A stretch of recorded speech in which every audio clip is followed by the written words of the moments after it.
Siempre que son esporádicas y que tienen todo el tema que ver, ¿sí? Fue coincidencia, pero tenemos la energía de lo que es el Mahoma Yayanti.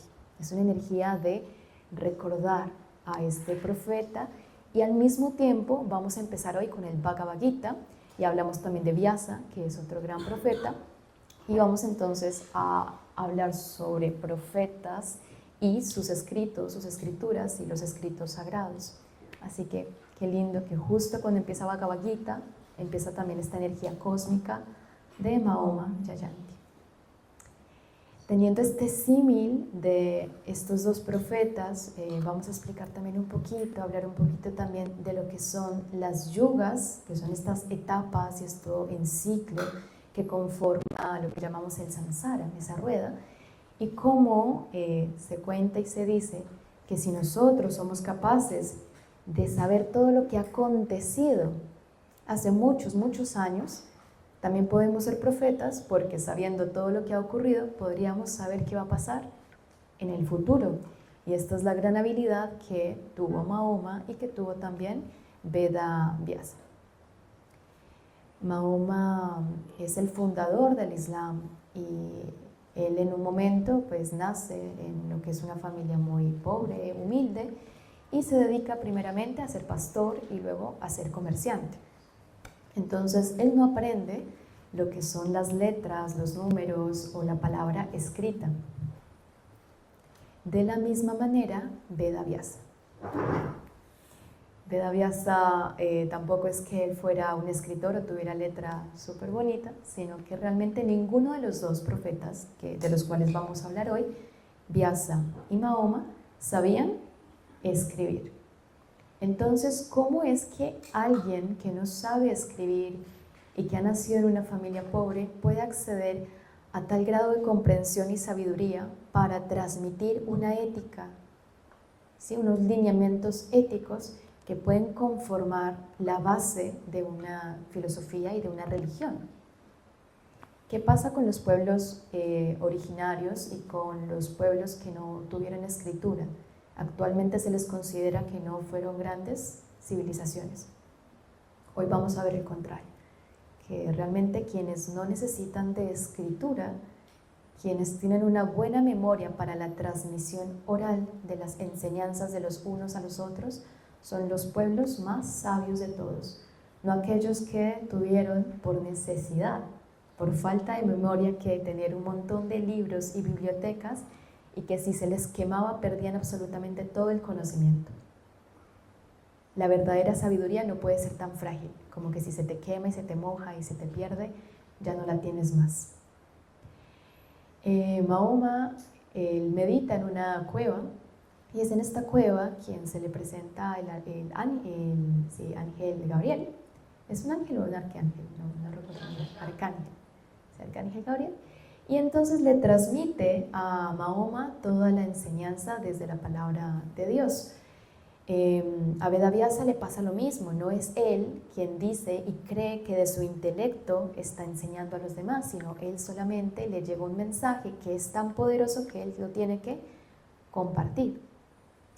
Y lo hace también por medio de una meditación. Entonces, en ambos casos, el conocimiento viene directamente de Dios y ellos simplemente lo comparten a la humanidad. Y cuando lo comparten, no es que ellos lo escriben, ellos necesitan de un escriba, necesitan de alguien que sepa escribir, porque ellos lo que hacen es memorizar, entenderlo muy bien para poder transmitirlo después. Entonces, en ambos casos, en el caso de Veda Vyasa, quien escribe el Bhagavad Gita, no encontraba quien fuera tan rápido y ágil para poder escribir un texto, es decir, alguien tan habilidoso para poder escribir la palabra de Dios. Solamente el mismo Dios, Ganesha, es quien le ayuda a escribir pues todo este conocimiento tan importante para la humanidad. Y en el caso de Mahoma, con lo que es el Corán, este gran libro para el Islam es muy importante, él también necesita escribirlo a través de varios años. Diferentes personas ayudaron a recopilar todo el conocimiento que Mahoma transmitía en un inicio solamente oralmente y de memoria. Son textos que se aprenden de memoria, porque si no traspasan el corazón, no los podemos aplicar. Algo que tú tienes que estar leyendo para recordar, porque no sabes cómo dice, no te acuerdas qué decía, es porque no te llegó al corazón.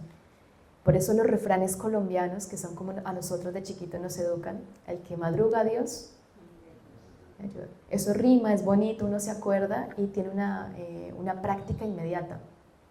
Asimismo es el Corán, asimismo es el Bhagavad Gita, y de hecho el Bhagavad Gita es un canto, es una canción. No se le lee simplemente, sino que se le tiene que sentir y memorizar, no con esto, sino con el corazón. Las canciones que a uno se le quedan todo el día resonando en la cabeza, sin que tú quieras realmente recordarlas, porque es que las estás tarareando, porque llegaron con una vibración tan especial que no la puedes evitar.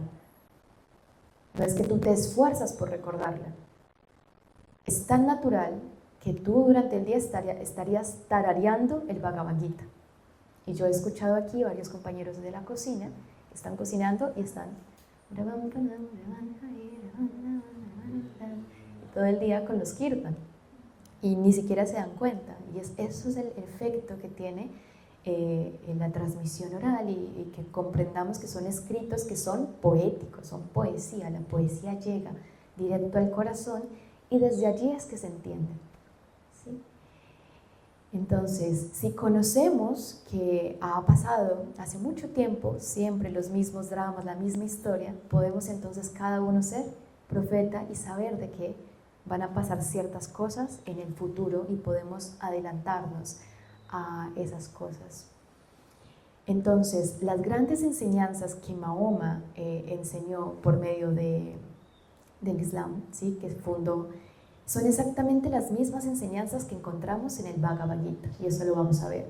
Para el Islam es muy importante la oración, el ayuno, la limosna, dar limosna, e ir a los lugares de peregrinación, a los templos sagrados.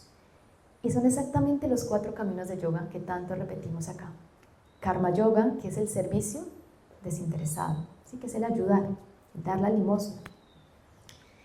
Bhakti Yoga, que sería la devoción. Raya Yoga, que es la oración, la meditación. Y Ñaña Yoga, que es el estudio de las escrituras sagradas, lo importante de ir a un templo sagrado a conocer un gurú. Y qué coincidencia, es exactamente lo mismo. Qué bonito. Y por eso Mahoma decía, yo predico la filosofía, la devoción, la fe sobre un único Dios, sobre la unidad. Y lo malinterpretamos como, es que mi Dios es más fuerte. No, no es eso, es que no es tu Dios o mi Dios, es que solamente hay una cosa. ¿Sí? No podemos discutir porque es que no hay separación, solamente estamos hablando de algo que nos une a todos. Y también él tiene esa regla de oro, y me encanta leerla literalmente. Y dice, ningún hombre es un verdadero creyente a menos que desee para su hermano cuanto desee para sí mismo. Esta es la gran enseñanza que él transmite desde el Corán. Entonces, si hay tantas maneras de acercarnos a Dios por medio de la oración, del ayuno, ¿por qué entonces nosotros preferimos una u otra, o nos cuesta más una que otra? Hay personas que les cuesta mucho la oración, pero no les cuesta tanto dar. Hay personas que son muy abundantes dando, compartiendo, pero les cuesta demasiado postrarse ante algo. Y es porque cada uno de nosotros vive en un estado que se llama yugas, y ahora lo vamos a ver un poco, y no solamente internamente, sino que también vivimos en un contexto donde también hay una yuga, y ya lo voy a explicar. Yuga es un periodo de tiempo que se repite constantemente durante años, y volvemos a lo mismo, y volvemos a lo mismo, y volvemos a lo mismo. Por eso es que estos profetas que lo observaron y lo entendieron muy rápido dijeron, ya sé cómo advertir a la siguiente generación, porque ya sé qué época viene y qué deben hacer ellos para poder alcanzar la iluminación, para alcanzar ese estado de unidad con Dios, que les voy a aconsejar para prevenir y para darles consejo. Todo comienza con una yuga llamada Satya Yuga. Entonces repetimos, Satya Yuga. Y para los profes de yoga que estamos, Satya, los que están haciendo profesorado, examen acá rápido, ¿qué les suena? Veracidad, verdad. Es una época en donde está la verdad predominando. Hay la verdad, está todo luz, hay todo mucha claridad. Y en esta era es donde nosotros solo con la meditación, solo con cerrar los ojitos, solo con la oración, ya podemos alcanzar esa unidad con Dios. Porque hay tanta verdad en el mundo, hay tanta firmeza, devoción. El Dharma está por encima de todo, está allí, intactico, que solo meditando podemos acceder a experimentar esa unidad con Dios. Esta era dura mucho más que las otras, porque va a haber un deterioro, lo que llamamos un deterioro del Dharma. En ese deterioro del Dharma es que van a empezar a llegar las diferentes eras, las diferentes yugas, esos diferentes estados del tiempo. Después de esta era de Satya Yuga, donde hay mucha luz y solo cerrando los ojitos podemos tener toda esa sabiduría, toda esa unidad, ese sentimiento de unidad con Dios, viene lo que es Tetra Yuga. ¿Repetimos? Entonces, en Tetra Yuga ya hay un deterioro del Dharma, ¿sí? Entonces ya no hay tanta veracidad como antes y nos toca hacer más que meditar. Ya no solo meditando podemos alcanzar ese estado de unidad con Dios, sino que ahora nos toca practicar lo que se llaman tapas, austeridades. En la era de Tetra Yuga es donde nace Rama y Sita. Por eso es que ellos cuando se van al bosque y hacen austeridades, cuando renuncian a sus joyas, cuando renuncian al palacio, pueden encontrar la unidad con Dios, solo con las austeridades y con la meditación. Entonces, desde el Islam, desde el Corán, desde lo que enseña Mahoma, sería oración y también esto del ayuno. El ayuno es una renuncia, estoy haciendo una austeridad, orando y ayunando. Desde esta filosofía del hinduismo, entonces meditación y tapas, austeridades.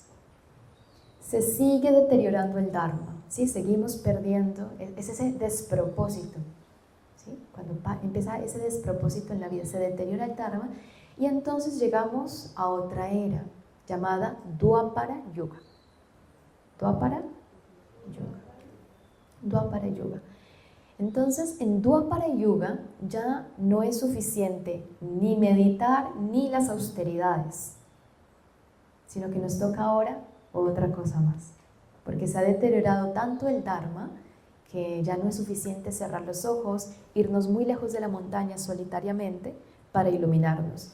Entonces, en esta era es muy importante el estudio de las escrituras sagradas, y es en esta era en la que aparecen los libros, es en esta era en la que el conocimiento que era melódico, vibratorio, que estaba aquí, se condensa de una forma escrita para que podamos acceder a ello, y por eso en esta época es donde nacen grandes escritos y donde tenemos a Krishna.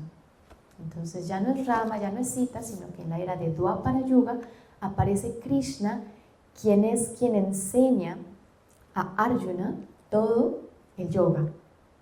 Y se crea entonces el Bhagavad Gita, la canción del Señor, la canción de Dios. Esta era finaliza con la muerte de Krishna. Entonces Krishna muere y marca el final de Dwapara Yuga. Cada era va durando un poquito menos que la anterior. Entonces Satya Yuga dura muchos años, demasiados. Ya vamos a ver ahorita cuánto. Después en Tetra Yuga, un poquito menos. Dwapara Yuga, hay más deterioro del Dharma, pero dura un poquito menos. Y cuando termina Dwapara Yuga empieza lo que es Kali Yuga. Kali Yuga. Y en Kali Yuga, porque hay muchos optimistas y por eso los sabios son tan optimistas, dicen que chévere Kali Yuga. Y uno, pero ¿por qué chévere Kali Yuga? Si se deterioró el Dharma, Y dicen, no, pues es que si nosotros vivimos en Kali Yuga, nos podemos iluminar más rápido, porque dura más poquito. Entonces, así son de optimistas. Yo, bueno, está bien, qué rico estar en Kali Yuga. Y a veces pienso como, si esto es Kali Yuga, si esto es el peor de los escenarios que podemos vivir, imagínate el mejor de los escenarios, si esto ya es hermoso. Y si existe tanta belleza, tantas cosas bonitas, imagínate cómo es Satya Yuga.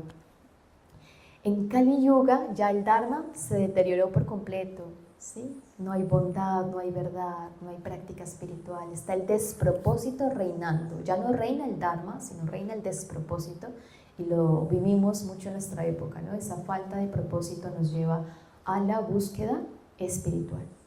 Entonces, la falta de despropósito tiene un propósito, ¿sí? Eso es lo más hermoso de todos.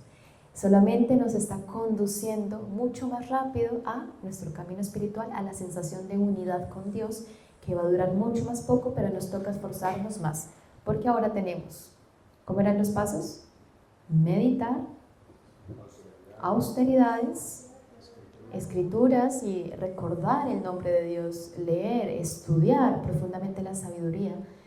Por eso es que en esa época se crean tantas escuelas filosóficas. Y por último, algo que nos está costando mucho en esta época, porque a cada uno en su época lo que más le cuesta es lo que tienen que practicar. Aquí lo que más nos va a costar en Kali Yuga es la palabra devoción. Devoción. Entonces, en Kali Yuga tenemos que tener devoción y karma yoga. Devoción y karma yoga. Con eso nos iluminamos en Kali Yuga.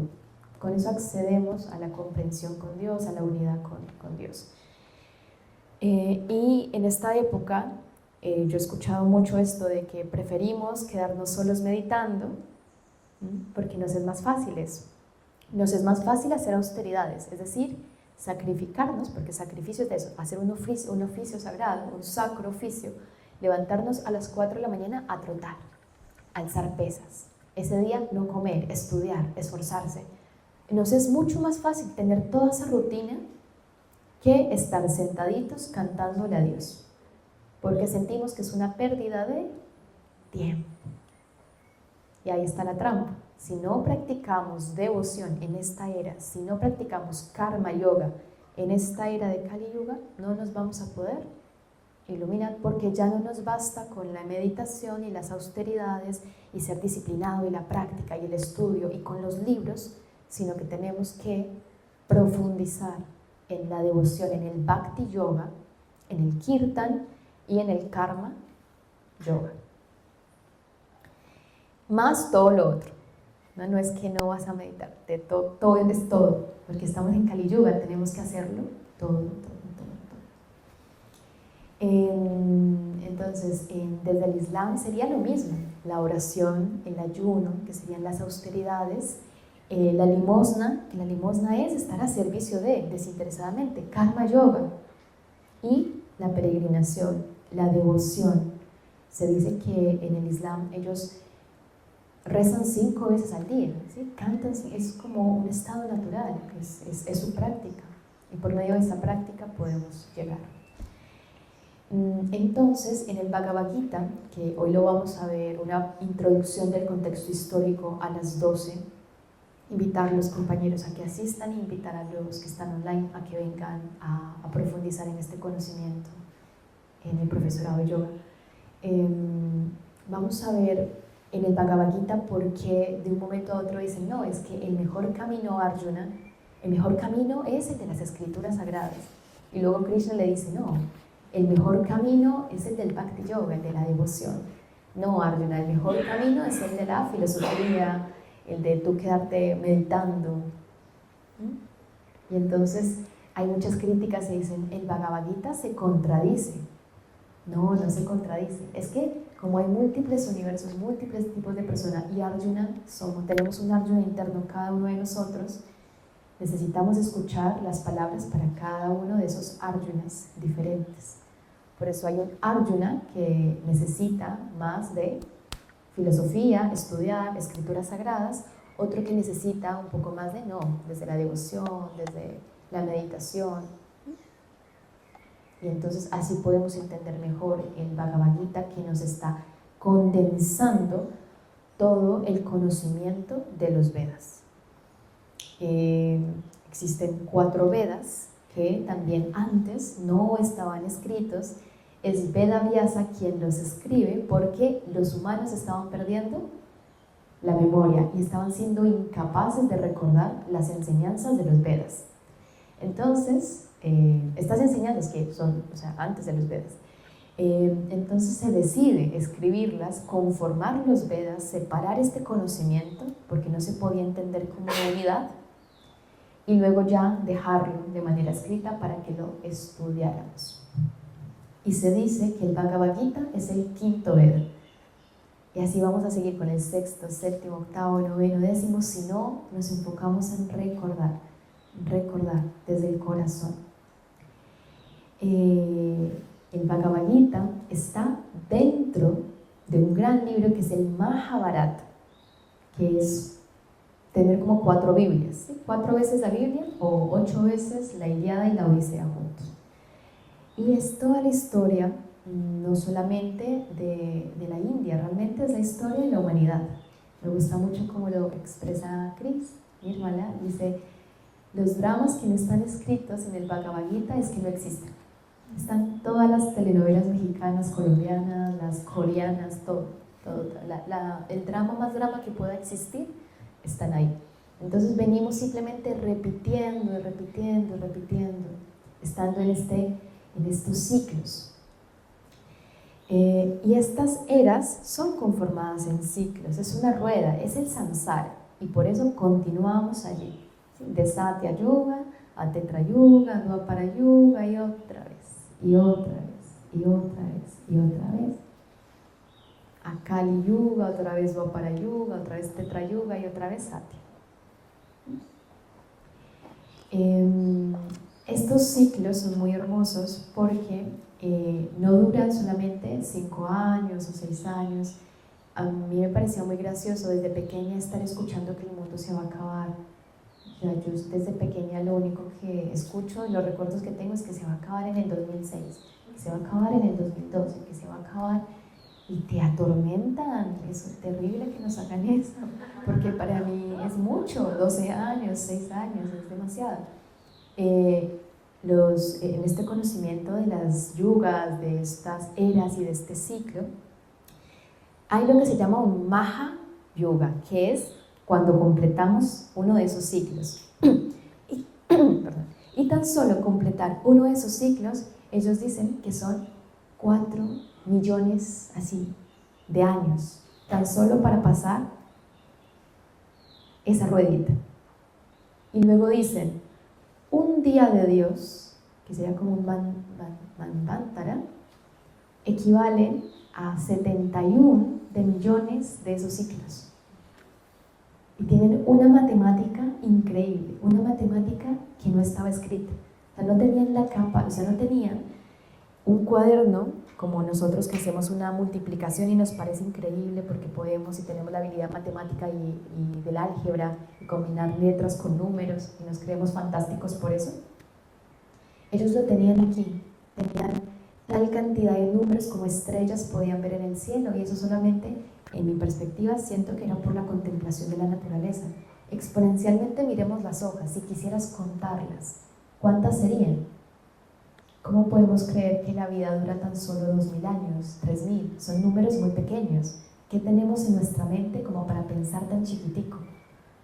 O que nuestra vida es efímera y que va a acabar. Realmente ellos pensaban en el estado de la eternidad, de que las cosas son eternas, de que hay muchísimas hojas y que se están restableciendo, que es imposible que cuentes la cantidad de hojas que hay en el mundo, porque están en constante también cambio. Entonces, la contemplación, la meditación, el estar en contacto con la naturaleza es lo que nos hace sentir eternos, los que nos provee a nosotros de una matemática increíble en nuestra mente. Por eso decía el mamo de la Sierra Nevada que vino, no se acuesten a dormir sin ver las estrellas. Porque si nos acostamos a dormir sin ver las estrellas, nos estamos olvidando de Dios, de observar el infinito, de observar todo lo hermoso y magnífico e infinito que es Dios. Ayer compartía Cris que la cosmovisión de lo que es Dios para este cuerpo era que un parpadeo, que era solo un parpadeo de Dios para nosotros es un día. Tan solo que el sol desaparezca por un segundito de nuestra vista, es un parpadeo de Dios. Y para nosotros son 24 horas y sentimos que hicimos demasiado.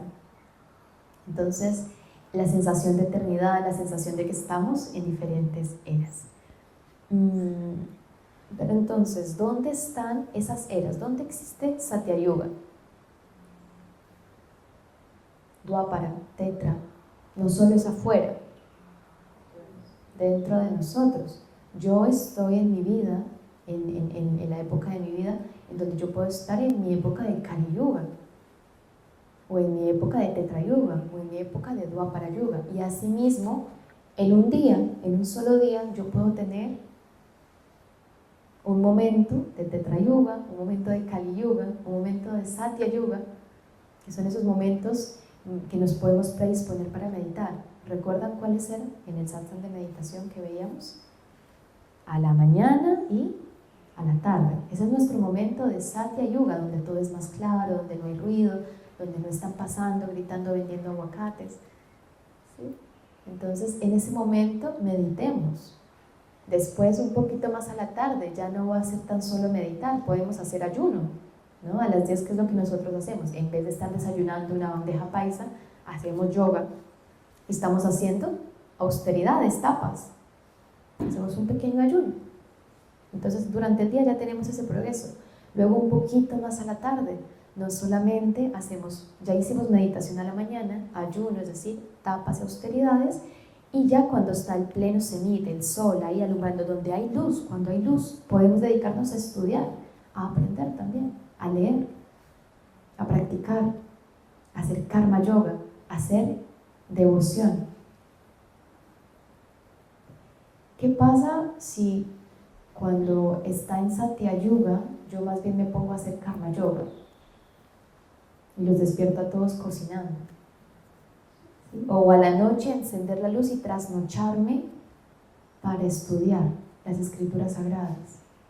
Entonces vivo en el adharma, en el despropósito, porque no entiendo los ciclos vitales, no entiendo y no me relaciono con los ciclos vitales. Y aunque esté estudiando, aunque esté cantando, aunque esté meditando, no lo estoy haciendo en el momento correcto. Por eso es tan importante anclarnos a los ciclos vitales, comprender las yugas, comprender las eras, comprender qué es lo más correspondiente en cada momento, para no pensar así que entonces el camino espiritual es solo meditar y quedarse quietico, sino que necesitamos de lo otro, necesitamos profundamente devoción, cantos, karma yoga, sobre todo karma yoga en esta era, en esta época.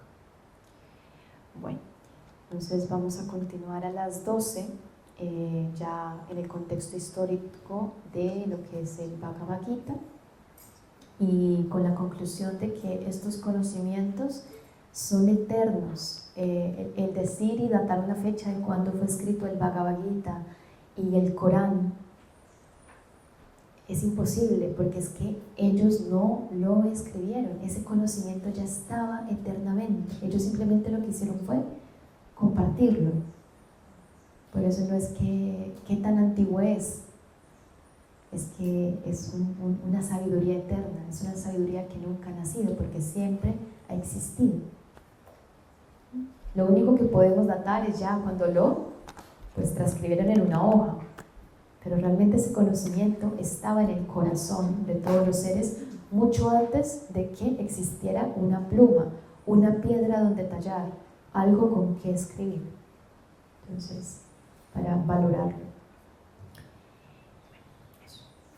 No sé si hay algunas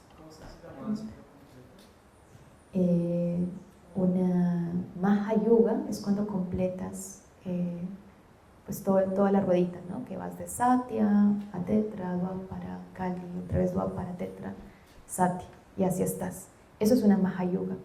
Y luego 71 de esos vuelticas es un Manvantara, que sería solo un día de Dios. Y un Mahayuga son 4 millones de años. Entonces ahí ya podemos hacerla 4 millones de años. Tan solo un Mahayuga, o sea, tan solo pasar de la vueltica.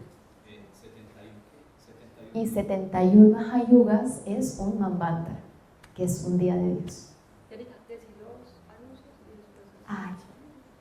71 millones o... Espera, vamos a hacer los anuncios y después Eso sí, no, yo solo tengo el número 71 en mi mente. Vamos a ver si son millones o 71. Ahí ya simplemente la matemática. Bueno, para los que están online y no van a estar en la clase de las 12, por favor vengan a la clase de las 12, si tienen tiempo. Pueden venir al ashram. No es muy lejos. No es muy lejos. Entonces, pueden venir a visitarnos y tenemos el siguiente retiro con Jorge Arango. Vamos a hablar sobre las energías sutiles, sobre los chakras, y tenemos el profesorado avanzado de yoga que nos cuenta sobre por qué esto no solo es una práctica física, sino que tenemos unas energías, unos órganos sutiles, un sistema sutil que es muy importante comprender a profundidad para que nuestra práctica de yoga se enriquezca. Entonces, retiro de chakras superiores e inferiores con Jorge Arango, que empieza este viernes, ¿verdad? El profesorado de yoga, invitarlos, va a ser en junio, el 27 de junio. Entonces, allí abarcamos mucho más desde la práctica. Es un profesorado sumamente vivencial, donde estamos 21 días, todos los días haciendo exactamente lo mismo. Lo más enriquecedor del profesorado no es la información y los libros, es otra vez la práctica, el que estemos aquí. Y los chicos Karma Yogas que están 3 meses están haciendo un montón de profesorados, un Manvantara.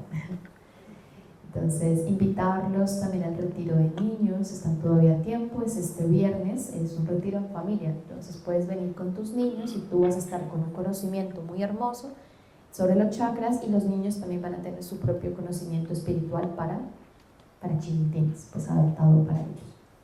Entonces no hay excusa que es que mis niños, que al contrario, como mis niños, vamos. Tenemos, ¿qué más cerquita? Prenatal, el 16 de mayo es muy importante, el origen de las cosas, el ciclo de la vida, entonces, importantísimo, por favor. Ahí está, mira, acá está. Escrito, porque la memoria falla, ¿ven? Es un ejemplo vivo de todo. Y tenemos las caminatas al origen, que es muy importante, se va a hacer todos los fines de semana y vamos a ir a puntos sagrados, vitales. ¿Recordamos lo que dice el Islam? Tenemos que ir a los centros sagrados de peregrinación, y aquí están las montañas, que son Shiva, ¿no?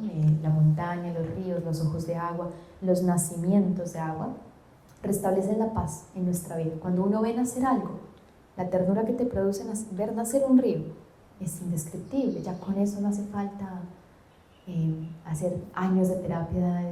No, ya estás viendo que la vida tiene un cauce, un propósito, una dirección, que el río ya sabe para dónde va. Así mismo todos. Entonces, qué lindo que vengan los fines de semana. Listo. Ahora sí, si alguien tiene algún comentario, aporte, alguna duda también sobre... Quería compartirles algo que quería hacer y creo que tiene bastante que ver con lo que decías al principio del satsang, la devoción, el tema de la escritura en sí.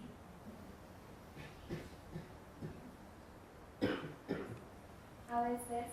Le pasamos, perdón, los micrófonos para que puedan escucharlos. Si quieren esto.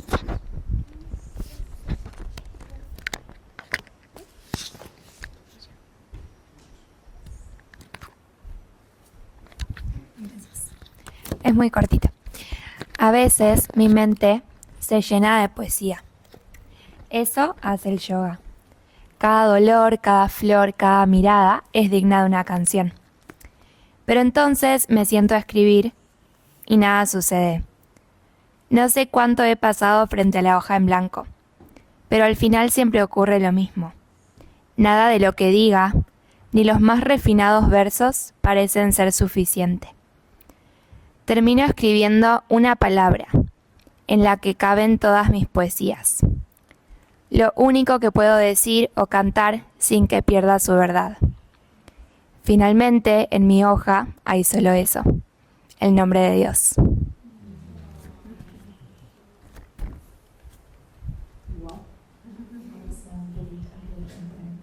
Está muy bonito, porque sí, el nombre de Dios es, y repetir el nombre de Dios constantemente también es una de las prácticas, ¿no? Lo que hace que podamos llegar a un estado de meditación, los mantras, repetir, es muy poderoso. Entonces, qué lindo, gracias. Sí. Vamos a cerrar entonces con tareas para el día de hoy, ya que estamos con esta energía. Meditemos sobre en qué época estoy, en qué estado me encuentro, qué es lo más, en qué me voy a enfocar, dónde voy a depositar mayormente mi energía y reconocerlo y practicarlo. Nada que no practiquemos va a suceder, entonces hay que practicar desde el reconocimiento y como está esta energía presente, el día de hoy nos va a ser mucho más fácil. Por eso es que hay que anclarse a las energías de los momentos. Hoy es un día muy especial para recordar, y estudiar, y bueno, leer y ver en qué estado estamos y qué vamos a practicar el día de hoy. Cerramos con